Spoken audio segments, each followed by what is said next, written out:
Olá, meus amigos do Brasil, tudo bem por aí? Ufa, chegou a sexta-feira, hein? Como é gostoso viver a sexta-feira, não é? Estamos no ar, chegando aqui com o nosso Visão Geral, um olhar atento para os fatos do momento. Aliás, o programa de hoje tem tudo a ver com o olhar, que você olha com os olhos. E a gente vai falar aqui no programa com o presidente do Instituto Penido Burnier de Campinas, Dr. Leôncio Queiroz Neto, uma das maiores autoridades em oftalmologia do Brasil. É a segunda vez que vem ao programa. Muito obrigado, doutor Leôncio. Tudo bem? Tudo bem, Alberto. Então vamos falar um pouquinho. Aliás, a vista, eu costumo sempre brincar com um amigo. A vista, às vezes a gente tem problema. Por isso, muitas vezes a gente faz a prazo, né? Porque a vista, realmente, a visão é um dos sentidos mais maravilhosos, né? Somos abençoados. É a luz da vida, não é verdade? É verdade. Os olhos são espelho da alma, né? Espelho da alma. E 85% do nosso relacionamento com o meio ambiente é dado pela visão. Eu não estou subestimando os outros sentidos, mas a visão são dados dos nossos estudos. Sabe, doutor Leôncio, eu fiquei extremamente emocionado não faz muito tempo, quando eu estava em um restaurante, e ao sair do restaurante, o garçom disse: "Até logo, Alberto", e eu falei assim: "Até logo, um abraço". Quando eu acabei de falar isso, um cliente do restaurante, que imediatamente percebi que ele era deficiente visual, ele, assim, com os olhos fechados, assim: "Alberto César?" Eu falei: "Sou eu". Aí ele me tocou assim: "Alberto César, eu sou teu ouvinte no rádio. Você são os meus olhos no jogo de futebol". Emocionante isso, né? É muito emocionante. Muito interessante, né? É interessante porque o deficiente visual, eu acho que dos deficientes é o que tem o maior custo social, né? Porque a limitação é muito grande. Né? Mas hoje, com toda a terapia ocupacional, com todas as técnicas que existem, realmente eu acho que eles enxergam. Por verdade. Nós ou pela sensibilidade que eles desenvolvem. Eles podem não ver, mas enxergam. Enxergam. É isso aí. Dr. Leôncio Queiroz Neto, oftalmologista, presidente do Instituto Penido Burnier, membro do Conselho Brasileiro de Oftalmologia, da Sociedade Brasileira de Catarata e Implantes Intraoculares, da Sociedade Brasileira de Cirurgia Refrativa e precursor de diversas técnicas de cirurgia ocular no Brasil. Currículo maravilhoso, né, doutor? Doutor, é verdade que está aumentando o número de míopes no Brasil ou no mundo? É verdade, no mundo. Nós temos alguns trabalhos hoje, você sabe que com a metodologia da meta-análise, nós podemos avaliar o valor e o peso de cada trabalho científico. E foi feito recentemente uma meta-análise de 147 trabalhos oftalmológicos do mundo que falavam sobre miopia, crescimento de miopia. E a previsão é que até 2050 nós vamos ter um boom da miopia. Aqui no Brasil, trazendo esses dados para os nossos dados demográficos, nós esperamos que até 2050 a gente tenha mais ou menos um aumento aí de 50% das pessoas serem míopes. Qual a razão? Nós estamos assistindo que a miopia não tem ligação só com a genética. Não é porque você tem pai e mãe míope ou algum parente míope, você vai ter miopia. É um problema do hábito, né? Hoje nós estamos vendo as crianças com 6 meses de idade, acho que até menos. Outro dia eu estava no shopping vendo uma criancinha com a mãe, acho que tinha uns 6 meses, já com um tablet pendurado. Verdade. E sendo estimulada a ver filme e tudo. Então, quer dizer, as pessoas estão nos obrigando a transformarmos numa necessidade de um mundo muito proximal, muito cedo. Quer dizer, todo mundo fica só enxergando de perto, parece que esqueceu o horizonte, né?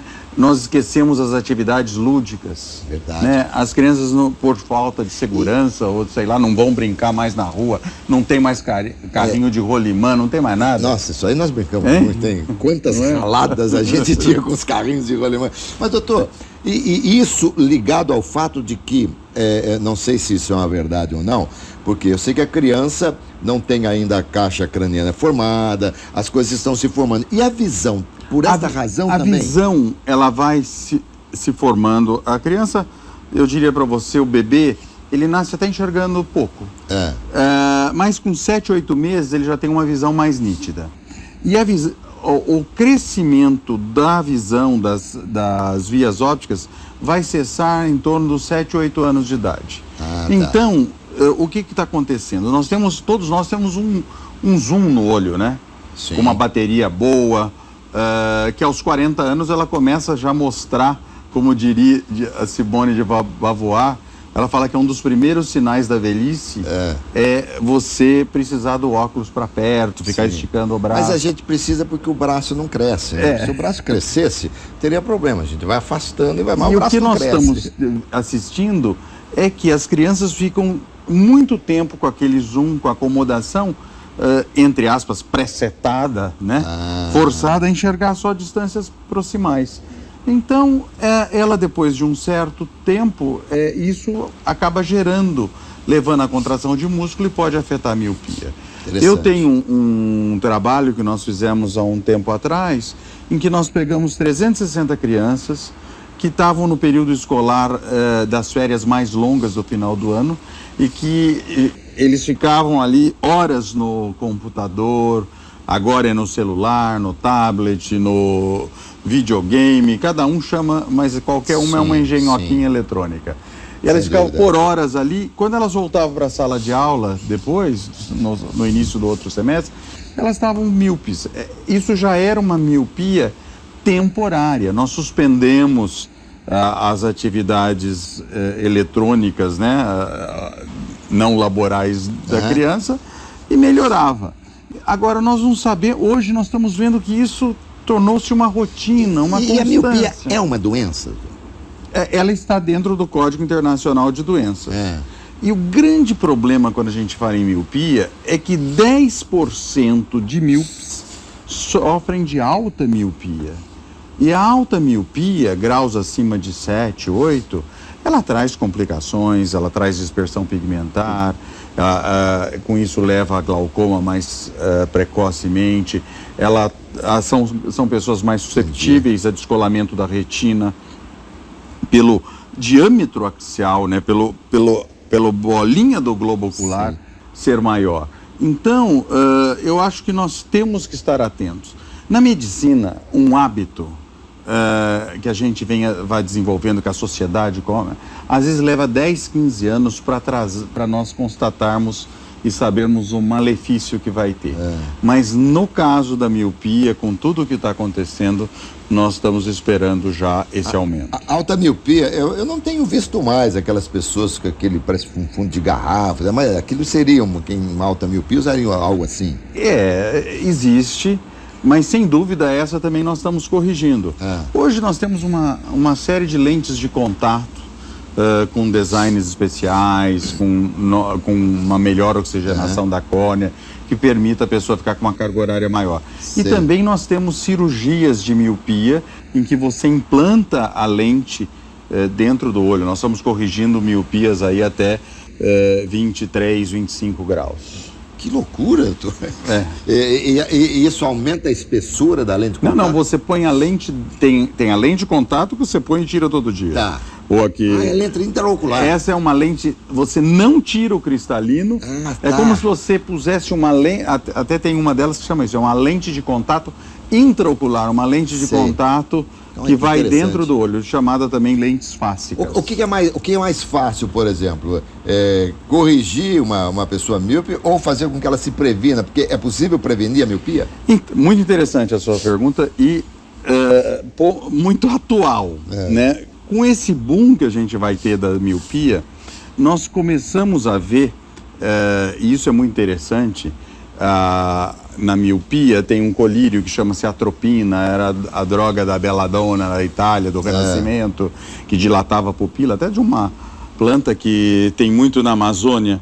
Então ela dilata a menina dos olhos e nos parece que se você, numa dose mínima, numa concentração que nós estamos manipulando a 0,1%, então nós estamos conseguindo ainda é uma casuística pequena dos trabalhos, dos multicêntricos que estão surgindo, que as crianças não desenvolvam tanta miopia. Então nós vamos ter alguma novidade nisso, eu espero que em breve.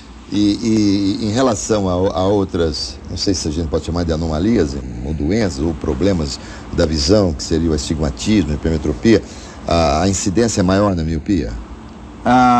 Varia muito com a faixa etária, né? Às vezes as crianças são mais hipermétropes, às vezes depois elas desenvolvem a miopia mais tarde, né? E nós temos população, os orientais são quase que sempre míopes.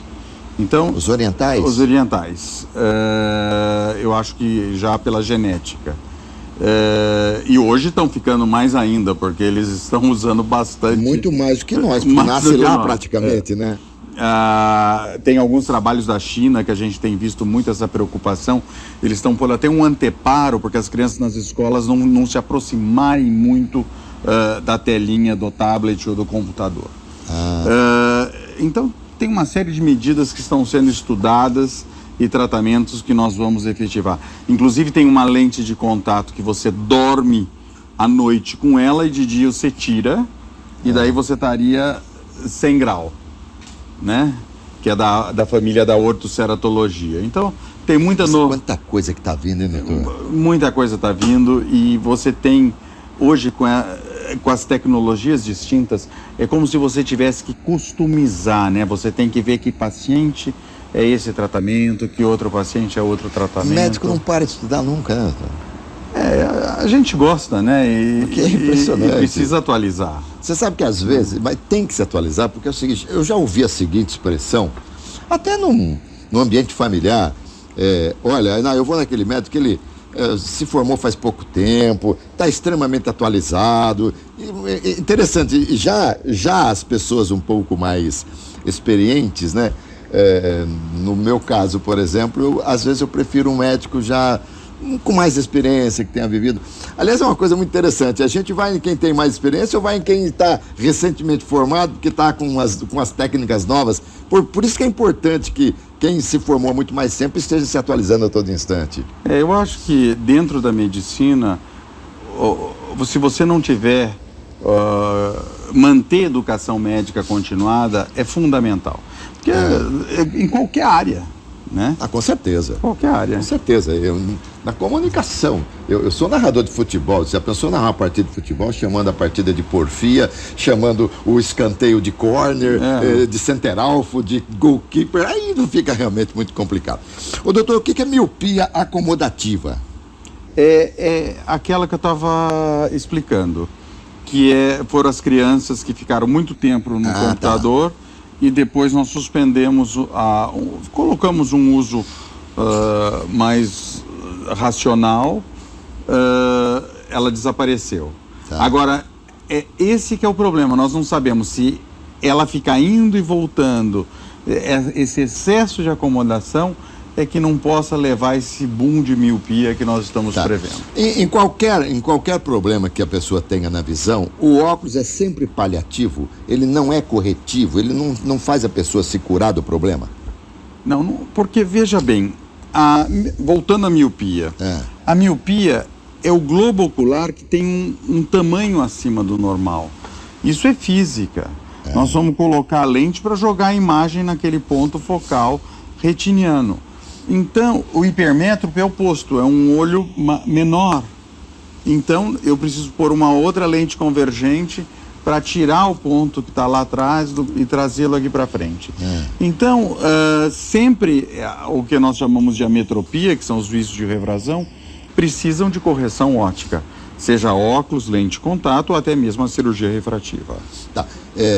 A gente ouviu muito falar que quem tem miopia enxerga cada vez a dificuldade da miopia de perto ou de longe? Ou é dos dois? É de longe. De longe, de perto, tira o óculos para ler. Tira o óculos para ler. Já, o certo é estigmatismo ou astigmatismo? Astigmatismo. Astigmatismo. E quem tem astigmatismo, como no meu caso, eu tenho astigmatismo, hipermetropia e presbiopia.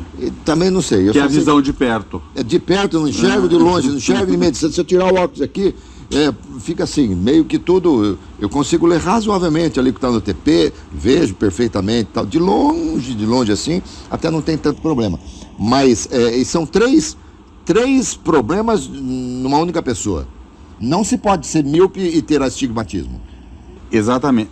O astigmatismo, ele é um problema na curvatura da córnea. Certo? O astigmatismo que faz, às vezes, você enxergar meio uma aura em torno das coisas, meio duplicidade, com uma duplicidade, meio tremido. Então ele vem acompanhado da miopia ou vem acompanhado da hipermetropia ou apenas o astigmatismo?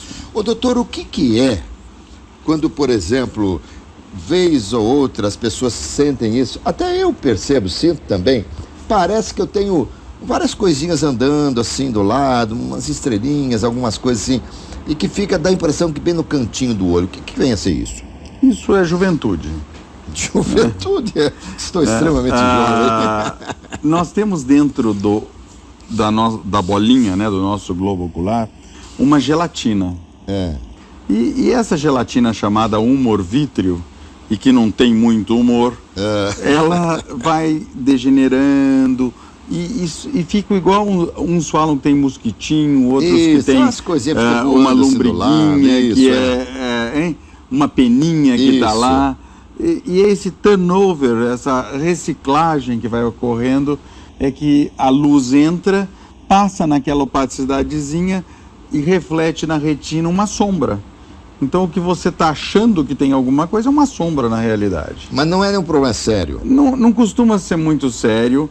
Se ele perdura muito, às vezes ele vem junto com os flashes. Ele atrapalha um pouco a visão, atrapalha, né? Ele vem junto com os flashes, né? Você acha que está sendo fotografado e não está. Daí ele pode estar tracionando a retina. Então nós temos que olhar mais de perto, fazer o mapeamento retiniano, ver a periferia da retina. Mas isso não é nenhum sintoma de que algo no corpo, fora a visão, não esteja funcionando bem? Não tem relação. Como eu já ouvi, por exemplo, que é um problema que pode causar AVC, essa coisa, tudo bobagem. Não. Tá. Muito bem. Quando a pessoa está com um pico hipertensivo, a pressão arterial está muito alta, ele pode ter algumas oscilações da visão, mas não é o caso aí. Tá. E quando se fala em pressão, aliás, uma pergunta que eu queria muito entender. Às vezes você vai ao oculista e ele diz, vamos medir a pressão aqui do senhor. O que é a pressão do olho? Então, o olho é essa bolinha pequena, né? Mas é complexa. O olho é tudo, né? É o branco, o verde é o marrom, a pupila. Tem ali 2,5 milímetros, né? E de diâmetro anteroposterior. E ali acontece tudo. Ele produz um líquido e escoa esse líquido. E o desequilíbrio entre produção e escoar leva a um problema que é a hipertensão ocular, que é o fator de risco número 1 para desenvolvermos o glaucoma. Então, a pressão intraocular, a pressão é só do olho. Ela não tem nada com a pressão arterial. Nada disso. A pressão arterial você mede com aquele aparelho no braço. Tá. A pressão intraocular você mede apenas na consulta com o médico oftalmologista, que tem um tonômetro que vai ali e mede a pressão do olho. É um toquinho de nada, né? Um toquinho de Aliás, nada. eu acho que eu falei oculista, me perdoe, oftalmo, claro, oculista não é o médico. Dá licença um pouquinho, doutor. Vou dar um recado aqui mais pro meu telespectador mais chegadinho aqui, que gosta de dinheiro. Estou conversando aqui com o doutor Leôncio. Gente, que sumidade, né? Que delícia a gente conversar com quem entende, quem é realmente um expert no assunto. E ele é o presidente do Instituto Penedo Burnet, que é referência no Brasil e no mundo, né? Nesse segmento. Doutor Leôncio, quem viver verá. Todo mundo terá catarata ou não? Isso é fato. É fato. Não é mito, é fato. É fato mesmo. Um dia... feliz aquele que tem catarata, porque quem morre cedo não tem catarata, né? Existe catarata na juventude, não? Existe até catarata congênita. Nasce com a catarata? Congênita, casos, a rubéola, às vezes, em alguma fase da gestação, pode levar a catarata e outras doenças. Mas não é comum, né? Não é comum, mas não é tão raro. Porque aquele teste do olhinho que quando a criança nasce tem que fazer é justamente para diagnosticar se a criança não tem catarata. Ah, que porque coisa. A criança com catarata tem que ser operada logo no início, né, nos 6 primeiros meses, porque senão o olho não desenvolve visão. Tá. Aquele negócio de acompanhar, fazer com que a criança acompanhe com os olhos, tem a ver com isso também, não?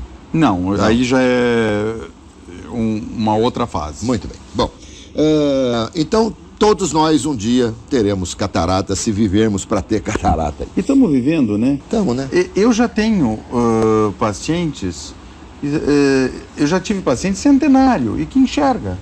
Eu tenho paciente com 97, 98 anos de idade, 96... Você é paciente do senhor, então. Que estão dirigindo. Às vezes não querem renovar a CNH pela idade, por outra entidade médica, mas pode ter tremor, outras coisas, mas porque o exame da CNH não é só visão. Não, né? tem Mas tanto... pela visão até daria para renovar. Tem, na CNH, você tem que andar com o dedo no rosto, enfim, tem algumas coisas lá. Bom, não vem ao caso. Então, e a catarata, ela pode ser operada em qualquer estágio, como é que é? Não. Existe, no adulto, a catarata começa a se tornar mais importante, com maior frequência, após os 55 anos de idade. Tá. E existe uma data que a gente elege para a cirurgia de catarata. Tá. Isso aí é uma Essa é uma estilização do globo ocular. A catarata fica mais ou menos onde está aquela lentezinha azul ali. Tá. É nesse local que nós tiramos o cristalino, que é uma lente, e substituímos com a cirurgia por uma lente que a gente escolhe o grau antes. Muito bem. Então, existe uma eleição da data em que o médico e o cirurgião elegem. E hoje, onde os direitos de ir e vir é tão importante, a liberdade, a dirigibilidade é importante para você operar a catarata. Então, às vezes, quando você está com 50% que você não vai conseguir renovar a sua CNH, está indicada já a cirurgia de catarata. E eu já vi muito assim, às vezes a pessoa, ela opera um olho e depois o outro, não são os dois olhos ao mesmo tempo? Não devemos operar a catarata simultaneamente. Há quem o faça, eu não participo, porque se você tiver uma complicação, tiver algo no pós-operatório, você está correndo o risco duplamente. Esse é um filme aí. Esse é um filminho aí. A lente está ali, não está? A lente está atrás do... É um olho azul, né? A lente está ali. E você vê múltiplos anéisinhos, né? Estão vendo isso. Que na lente. Essa é uma lente... Isso é uma lente na cirurgia de catarata. Já foi implantada essa lente logo após a cirurgia. Esse paciente implantou uma lente multifocal. Ou seja, ele conseguiu, com a cirurgia de catarata, corrigir a sua hipermetropia, o seu astigmatismo e o problema de perto. Ou seja, ele vai ficar livre de óculos. Do óculos. E há quem faça cirurgia de catarata e ainda assim necessita do óculos? Existem alguns casos que pode sobrar um grau residual, um astigmatismo residual, que necessite corrigir. Mas hoje, os exames prévios à indicação da catarata estão se tornando mais precisos, porque nós temos fórmulas para corrigir essa lente que vai dentro do olho. E com a casuística que a gente tem já nessas décadas que a gente está trabalhando com isso, nós estamos conseguindo uma otimização muito grande e cada vez mais chegando a correção do grau com essas novas formas. Agora, a catarata, ela acomete quem tem o astigmatismo, quem tem a hipermetropia, quem tem a miopia, qualquer problema, ela acomete. Qualquer problema. E existe sempre uma lente específica para o problema que a pessoa tem na visão. Exato. Nós temos que fazer previamente a cirurgia de catarata, um exame que chama biometria. Hoje nós temos que analisar também os relevos da córnea, muitas vezes até as aberrações, e para daí indicar a lente. É como se você estivesse lapidando, né? E você customiza. Cada pessoa tem... Não é porque a lente é importada, porque a lente é da Rainha Elizabeth, porque... Nem sempre o mais caro é melhor. Nem sempre o mais Depende caro é melhor. da pessoa. Você tem que escolher, sim, para aquele olho, qual é a melhor lente que ele vai ter. Essa é a sua especialidade, doutor? Essa é a minha especialidade. Cirurgia de catarata? Eu faço cirurgia catarata e cirurgia refrativa, né? Tá. Miopia, é o que eu mais gosto. Quanto tempo demora uma cirurgia de catarata? 10 minutos. Que maravilha, hein? E com anestesia local, sem dor. Anestesia é o quê? Um colírio? É colírio. Tá. Se coloca uma lente dentro do olho, tá certo? Atrás do colorido do olho. Atrás do colorido do olho. Mas por onde? Aqui, abre o olho, corta o olho aqui assim? Nós fazemos uma incisão de 1,9 milímetros. Olha aí. E por essa pequena incisão, diminuta incisão, que é na córnea, né? A córnea é como se fosse o vidro do relógio. Por essa pequena incisão entra além. Nós primeiro aspiramos o cristalino. E daí, naquele saquinho que ficou, que restou, que é o saco capsular, você implanta uma lente que entra dobrável. Ela entra como se entrasse... Um canudo. Como se fosse uma caneta Bic. Tá, entendi. Aquela partinha transparente, a gente vai virando e coloca a lente lá dentro. E a lente... Ela entra dobrada e ela desdobra lá dentro, ela acorda lá dentro. Existe possibilidade de rejeição? Olha, não tem. Às vezes nós podemos ter algum problema com relação a ela tá bem centrada, tá no local, mas é muito difícil. Hoje nós temos conseguido resultados excelentes. A pessoa sai com um tampão no olho, não? Eu posso não colocar, mas eu às vezes, a maioria das vezes eu coloco um tampão. Uma proteção. Uma proteção. Sempre a gente faz uma sedaçãozinha, a pessoa pode não estar. Então, sempre eu acho que você ficou tanto tempo ali, não é mais 1 ou 2 horas que vai mudar a sua vida. Doutor, existem métodos diferentes para cirurgia, vários métodos para fazer cirurgia de catarata? Existe. Hoje, basicamente, tem 2 técnicas, a da facoemulsificação e também a catarata a laser. Mas eu lhe sou franco, o laser de Fento II, ele não tem se mostrado tão útil na cirurgia de catarata como nós esperávamos, sabe?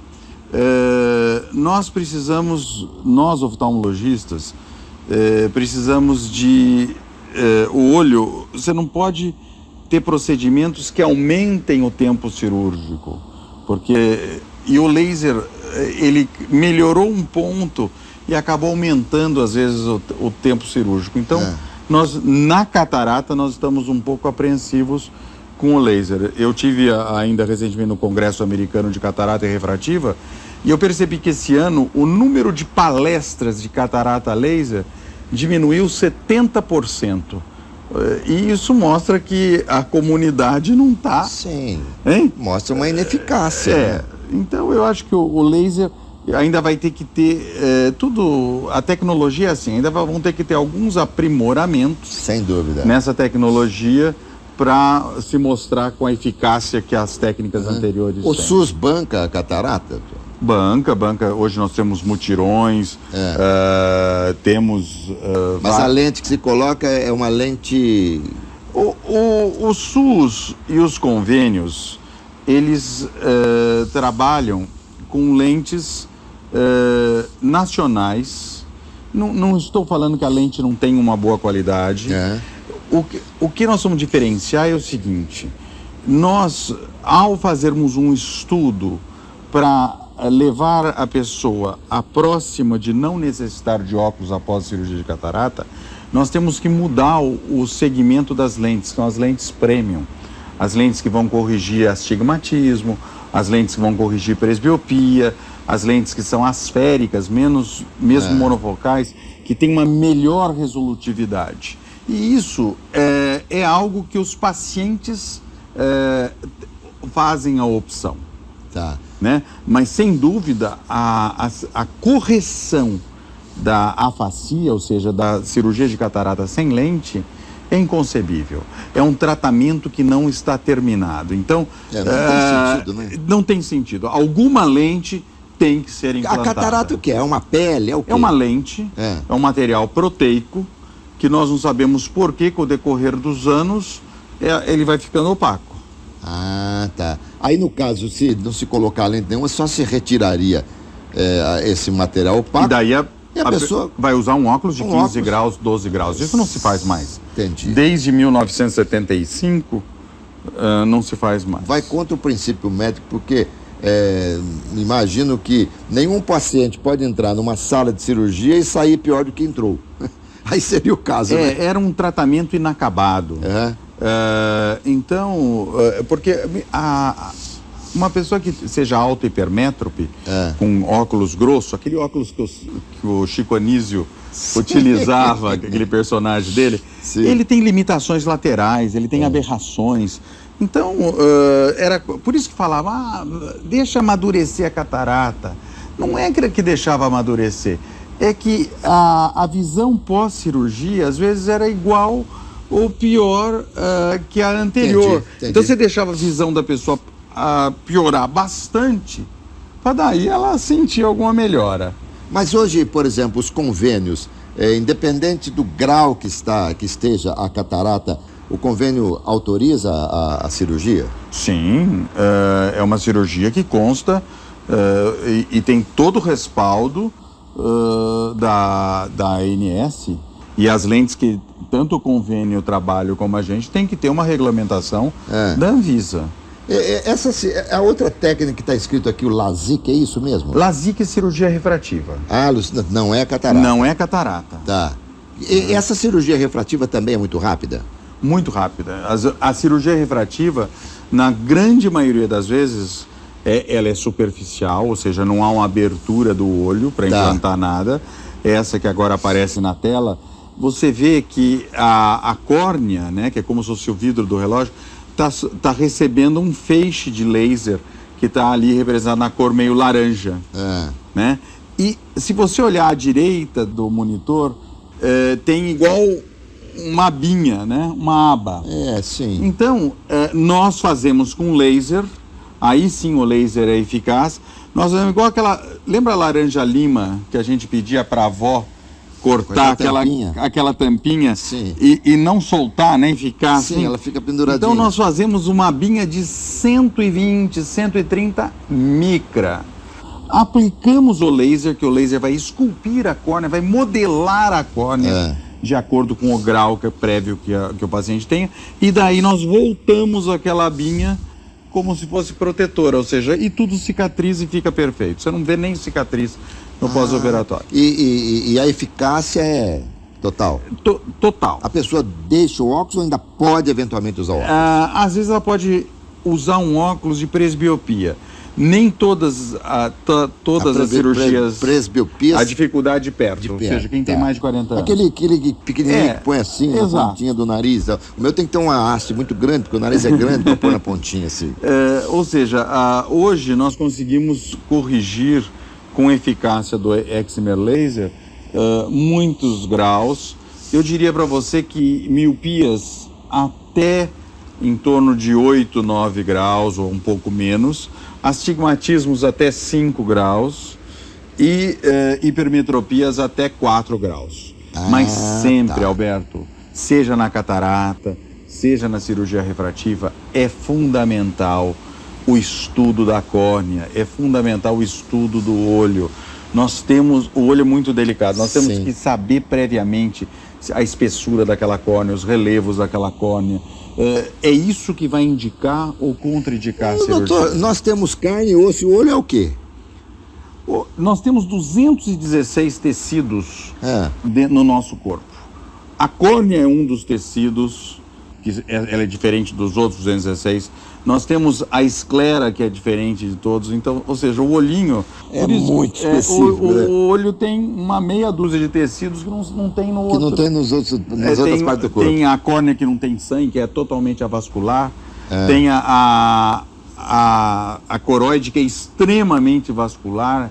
é quase que só vaso. Então, nós temos a complexidade da oftalmologia. A oftalmologia é um ramo da medicina e dentro da oftalmologia isso deve se subdividir em vários ramos. A pessoa que é subespecialidade. Verdade, deve ser assim, né? Eu faço catarata e refrativa, o outro doutor faz retina, o outro faz úvea, que estuda, o outro faz mais clínica. A sua entrevista é tão boa, o tempo está acabando e eu queria saber tantas outras coisas. Então vou perguntando, vou te interrompendo aqui. Me fala, catarata, uma vez operou, nunca mais na vida opera? A cirurgia não. Uma vez que você implantou a lente, que ocorreu, não há necessidade de mais 200 anos, né? Aí já começa a mudar. Mas as pessoas se enganam, tem uma entidade. É dinâmico. Nós temos uma doença chamada catarata secundária. Em média, até 5 anos depois de operado, depois que implantou a lente intraocular, até 5, crescem algumas células naquele pseudofaco, naquela lente, na cápsula posterior. Então você, com laser, que também é um procedimento muito simples, você vai ali e restaura a visão. Por isso que eu digo a complexidade, porque o laser que faz na retinopatia diabética é um, o laser da catarata secundária é outro, o laser da miopia é outro, o laser de você fazer o corte na catarata ou no LASIK é outro. Ô doutor, eu já ouvi falar que tem um colírio que evita a catarata. É mito ou é verdade? Esse é mito. É mito. Não tem esse negócio que evita ou que diminui. É mito. É mito. Eu até já usei, meu doutor. Arde apenas. Mas então tudo bobagem. Catarata tem que operar mesmo. Tem que operar. Como eu faço exame todos os anos para aeronáutica e tal, até já foi detectado uma catarata, uma pequena catarata, mas o médico falou assim, olha, ainda não está te incomodando. Assim que começar a incomodar, a gente vai tirar essa catarata. Enquanto você renovar o pré-V, não precisa. Muito bem. O doutor, que chato, acabou. Olha que delícia conversar contigo, viu? Foi realmente maravilhoso. E a gente tinha outros assuntos, mas é bom porque aí você já sai daqui com o convite para que volte, para que a gente fale sobre outros detalhes aqui desse segmento, que é um segmento extremamente importante. Obrigado, doutor Leôncio. Obrigado mesmo. Eu que agradeço, Alberto, a oportunidade e aceito convites para retornar sim. Tá bom, então. Meus amigos, eu conversei aqui com o doutor Leôncio Queiroz Neto, que é o presidente do Instituto Penido Burnier de Campinas, referência nesse segmento aqui no Brasil e no mundo. Entrevista maravilhosa, tenho certeza que vocês gostaram. E hoje, como sempre, para não perder o hábito, é sexta-feira, é dia de afrouxar o nó da gravata. Delícia, o que seria da semana sem a sexta-feira, não é verdade, gente? Bom final de semana para vocês, saúde, paz e alegria e muita sorte. Bora, doutor? Foi ótimo, viu? Muito bom, obrigado.